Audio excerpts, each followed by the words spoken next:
欲演人前傳。我本人咧就係耆輝會嘅義工導師，我個名咧就叫 Alvin， 粵曲嘅分享小組。咁咧我就係擔任呢個小組嘅組長，亦都可以講係叫佢哋嘅導師。咁我哋呢一班咧嘅主要嘅目的咧，就係咧希望咧可以教到一啲未認識到粵曲嘅朋友，佢哋知道乜嘢叫做粵曲。所以我哋呢一班咧小組咧係由低開始學嘅，由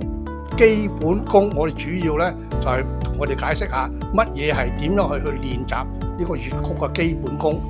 同埋我亦都分享一啲粵曲嘅簡單嘅基本知識俾佢哋知道下。我亦都參加咗佢耆輝會咧裏邊嗰個 CME 嗰個話劇組嘅小組嘅。咁喺耆輝嗰個領導之下咧，咁我亦都參加其他嘅可以參加到嘅嘢，我都盡量去參加嘅。咁耆輝會咧俾到我嘅支持咧，就係我可以喺呢度識得好多唔同嘅朋友，亦都喺佢哋嘅身上學到好多唔同嘅知識。